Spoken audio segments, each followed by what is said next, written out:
And now emerges a third explosive factor, the Ark of the Covenant discovery. Should political pressures continue to keep this discovery underground? Why is this artefact so explosive?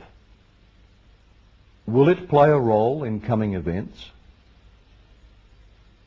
Is there a connection between the Ark of the Covenant and events soon to take place under the New World Order? The Ark of the Covenant was symbolic of God's presence. Over this box there was a lid, known as the mercy seat. The box was overlaid with gold, while the lid and the angels attached to it were of solid gold. My investigation had led me into numerous localities in a number of countries. I became satisfied that the Ark had not gone to any of these places, that it had not been taken by the Babylonians or the Romans, and that it had not been destroyed either. According to tradition, the Ark and other temple treasures had remained hidden throughout the time of the Babylonian invasions, throughout the 70-year exile of the Jews in Babylonia, and also the entire Second Temple period. They remained hidden throughout the centuries while Jerusalem was under foreign domination, and they remained hidden to the present day. Among those who had sought to find the Ark were Adolf Hitler. His Nazis believed the Ark to be a mystical artifact which would give them supernatural powers over mankind. Mussolini also sought to capture the Ark.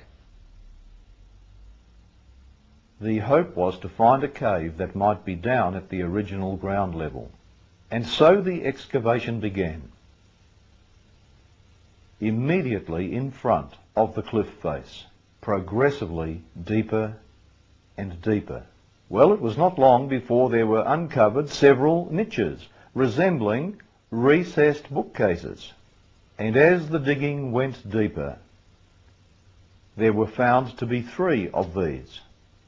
As the digging continued down, there was exposed, about 14 feet below the niches, a bedrock. This was a ledge extended 8 feet, about 2.5 metres out from the cliff face. And as the overlay of earth was cleared away, there appeared set into the rock a square shape. It appeared to be a plug, a stone plug. On close examination, there were found to be 2 finger niches with which to pull it up. And under that plug was found to be a post hole going down over 1/2 metre, actually 23.5 inches deep into the rock. A square hole with a plug sealing it over. We have this plug in our possession. There were several objects in the chamber. These were covered over with black, dry rotted animal skins. Over these were dry rotted wooden timbers, and on top of the timbers were stones.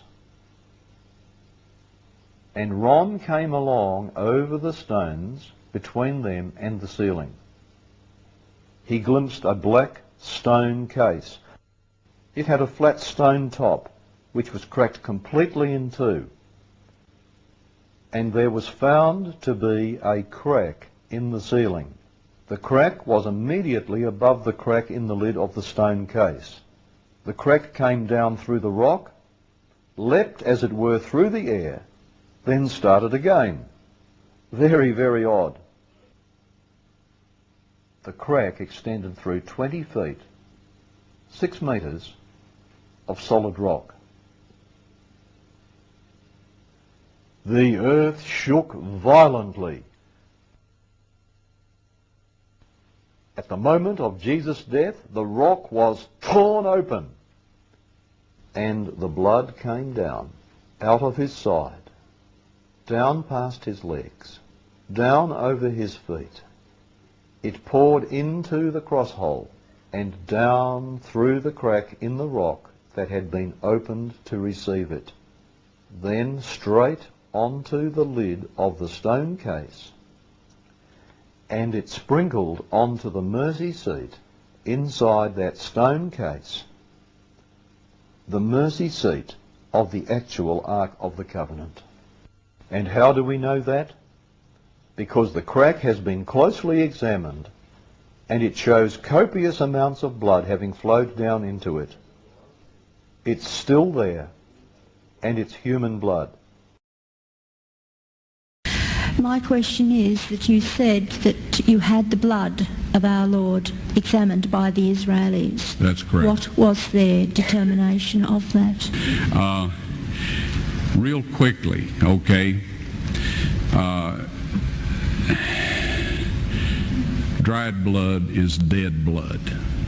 Everybody knows that, all right? They can test the blood of the pharaohs, the mummies of the pharaohs, all right? There's certain things they can do.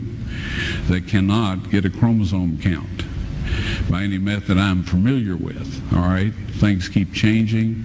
I don't profess to know everything. However, there's no way I know that you can get a chromosome count out of dead blood. You can get a DNA and some other things, but not a chromosome count, all right? That's done by living white blood cells. Now then, first of all, in this analysis, I took the blood into a laboratory in Israel. I asked one of the people I work with in antiquities, where is a good laboratory that does reliable work? And they said, such and such, such and such. I took it. I just said, please examine this blood and tell me what you can tell me about it. All right? They said, well, look, we're going to reconstitute it. We're going to put it in normal saline and keep it at body temperature for 72 hours with gentle swirling. All right, that's their business. That's great. I said, now I want to be there when you check it out. They said, fine. So I was back. They checked it out. I said, now, they said it's human blood. We can tell that. They did whatever tests they need to do. And then I said, take some of the white blood cells and put them in a growth medium and keep them at body temperature for 48 hours. And they said, well, that'll do no good because it's dead blood. I said, would you please do that for me? And they said, okay, we'll do it. So anyway, I said, I want to be there when you take it out and examine it. So I was back there. They took it out, examined it under a microscope, and the one technician called the other one over there, and then they called the boss over there, and they were talking Hebrew a mile a minute there for a little bit, and they looked at me and they said, Mr. Wyatt, this human blood only has 24 chromosomes in it. Everybody else has 46. You see, 23 from your mother, 23 from your father, 22 autosomes from your mother, 22 autosomes from your father.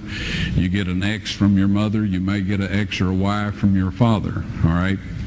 This blood had 23 chromosomes from the mother's side, one Y chromosome only.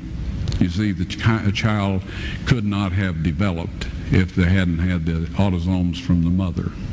So all of his physical characteristics were determined by his mother's side of the family, her autosomes. His maleness was determined by this one Y that came from a source, not a human male. Then they said, this blood is alive. And then they said, whose blood is this?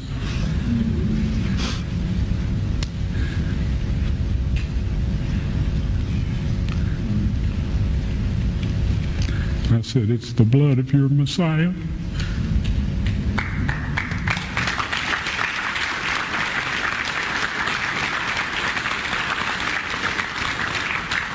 And I assure you, those men's lives have changed.